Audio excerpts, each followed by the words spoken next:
Eh, Oke, baik, terima kasih.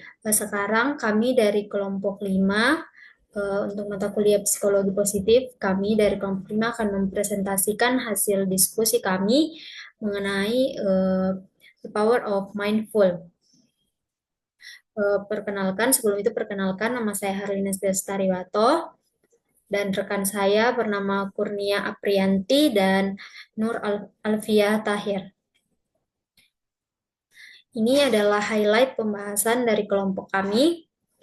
Yang pertama itu adalah definisi dan konsep dasar dari mindfulness. Mindfulness adalah sebuah konsep yang berasal dari praktik meditasi Buddhis yang kemudian berkembang dan diadopsi dalam psikologi modern sebagai sebuah pendekatan untuk meningkatkan kesejahteraan mental dan emosional. Mindfulness sendiri adalah praktik memperhatikan momen saat ini dengan cara yang tidak menghakimi dan merupakan keterampilan yang dapat dikembangkan melalui latihan meditasi. Menurut Kaban-Zinn 2013 dalam bukunya menjelaskan mengenai program yang dikembangkan dengan nama Mindfulness Based Stress Reduction atau yang disingkat dengan MBSR, yang dirancang untuk membantu individu mengatasi stres, rasa sakit, dan berbagai masalah kesehatan mental melalui latihan mindfulness atau kesadaran penuh.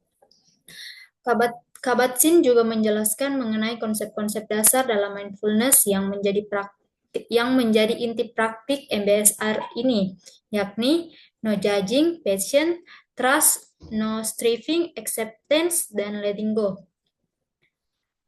Selanjutnya, sejarah dan perkembangan mindfulness. Mindfulness berakar pada tradisi Buddhis, khususnya dalam konsep sati, dalam bahasa Pali yang berarti ingatan atau perhatian.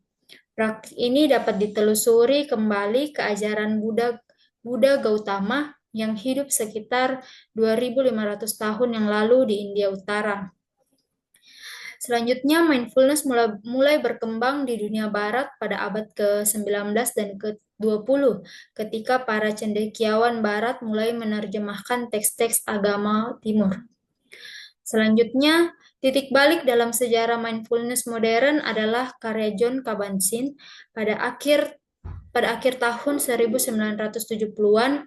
Jon Kabat-Zinn, seorang profesor kedokteran di University of Massachusetts, yang mendirikan Mindfulness-Based Stress Reduction, program berbasis klinis yang menggabungkan teknik meditasi Buddha dengan pendekatan ilmiah Barat.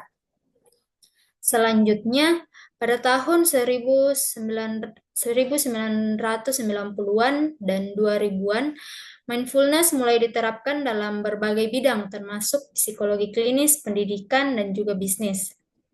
Dan pada dekade terakhir, mindfulness telah menjadi fenomena global. Aplikasi smartphone seperti Headspace dan Calm telah membantu membawa praktik mindfulness ke jutaan orang di seluruh dunia.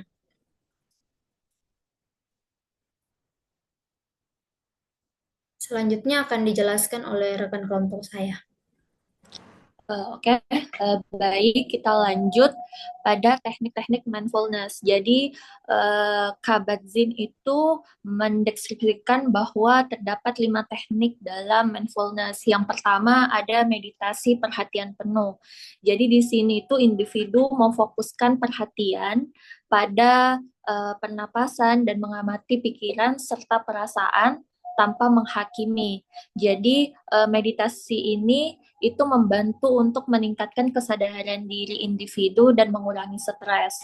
Kemudian yang kedua, itu ada pengamatan sensasi tubuh, di mana di sini individu itu mulai mengamati sensasi yang muncul dalam tubuhnya, baik itu sensasi yang nyaman maupun yang tidak nyaman.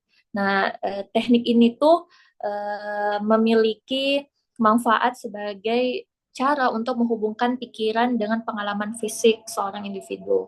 Kemudian yang ketiga, ada melakukan kegiatan sehari-hari dengan kesadaran. Jadi di sini mindfulness itu mengintegrasikan dalam kegiatan sehari-hari. Contohnya seperti ketika seseorang makan, kemudian berjalan, atau bahkan mencuci piring, dengan memfokuskan penuh pada pengalaman tersebut. Kemudian yang keempat ada perhatian pada emosi. Jadi Di sini itu bagaimana individu itu mulai mengamati emosi yang muncul terhadap dirinya dan berusaha untuk mengubahnya. Nah, memungkinkan di sini itu individu mulai merespon dengan lebih bijak daripada bereaksi secara impulsif. Kemudian yang terakhir ada latihan jangka pendek dan panjang. Jadi ketika menggunakan latihan mindfulness itu berpeluang juga pada bagaimana membangun kebiasaan dari jangka latihannya, dari jangka latihan pendek maupun latihan panjang. Next. Oke. Kemudian di sini terdapat beberapa manfaat mindfulness pada kesehatan mental. Jadi di sini ada 3 poin penting dari manfaat mindfulness. Yang pertama ada pengurangan stres. Di sini mindfulness dapat membantu individu mengelola stres dengan meningkatkan kesadaran dan mengurangi reaksi emosional yang berlebihan, sehingga individu dapat merespon dengan lebih tenang.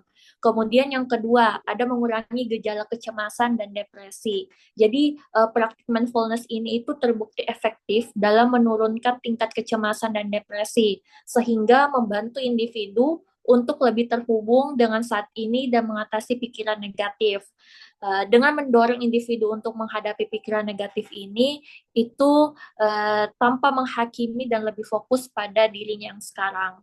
Kemudian yang terakhir ada peningkatan kesejahteraan emosional. Jadi mindfulness ini juga bermanfaat untuk meningkatkan suasana hati dan kepuasan hidup seseorang.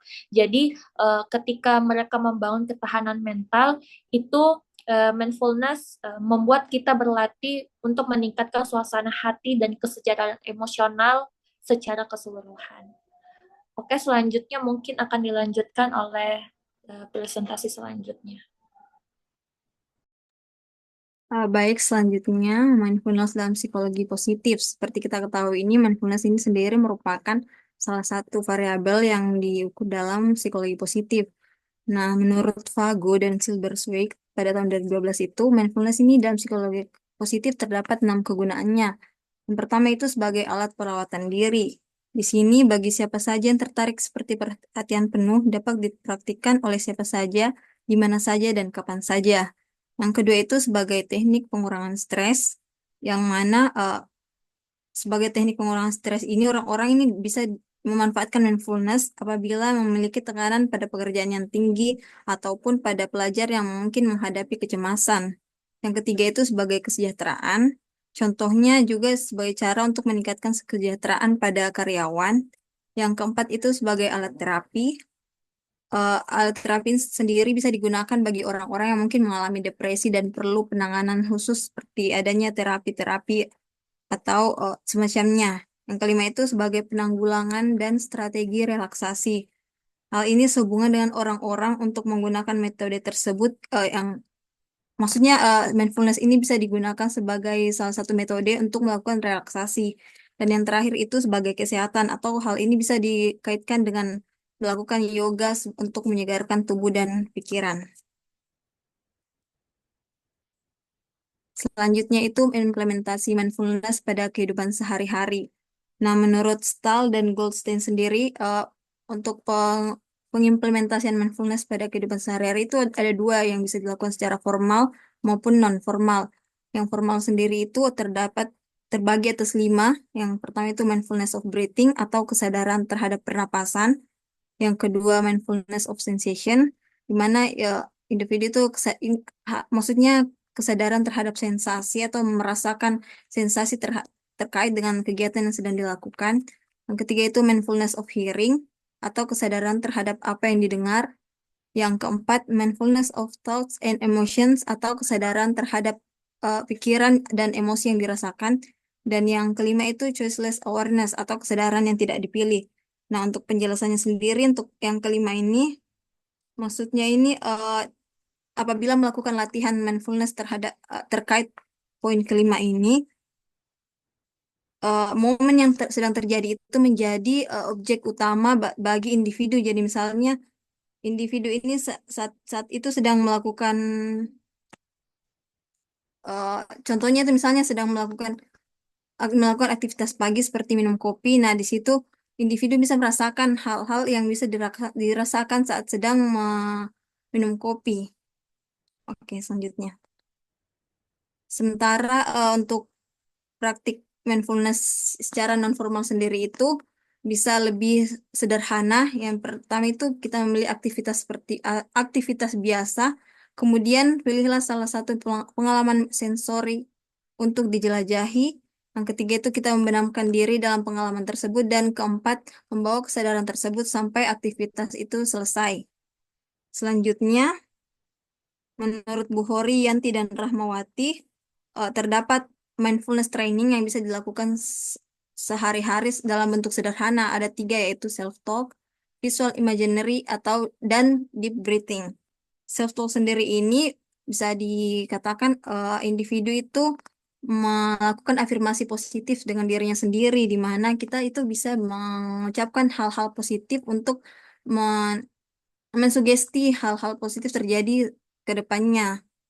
Yang kedua itu visual imagery, atau individu di sini akan memvisualisasikan pandangan yang positif, tetapi secara bersamaan juga memvisualisasikan pemikiran negatif yang bisa membantu individu dalam menciptakan pemikiran yang positif terhadap sesuatu.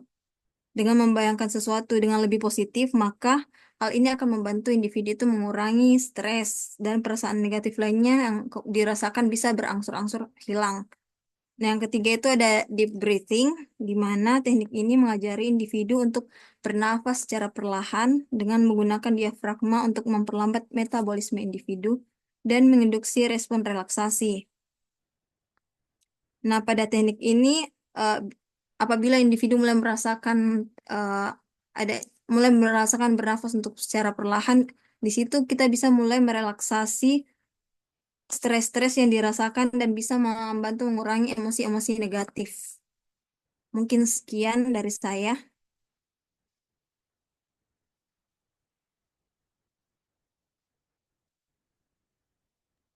Oke, selanjutnya terkait kesimpulannya. Jadi, di sini mindfulness adalah suatu keadaan mental di mana seseorang memfokuskan perhatiannya secara sadar dan penuh pada momen yang saat ini atau yang saat dilakukan, serta menerima keadaan itu tanpa reaksi emosional atau penilaian berlebihan.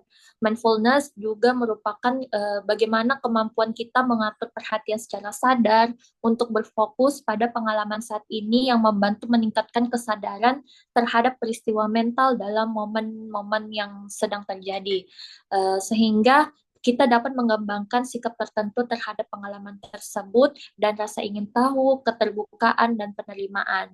Dengan kita mempraktikkan mindfulness secara teratur, itu membuat diri kita atau individu dapat mengembangkan keterampilan regulasi emosi, mengurangi stres, dan mencapai kesejahteraan mental individu.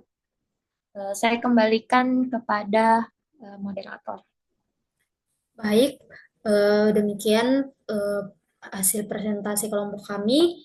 Kurang dan lebihnya mohon dimaafkan.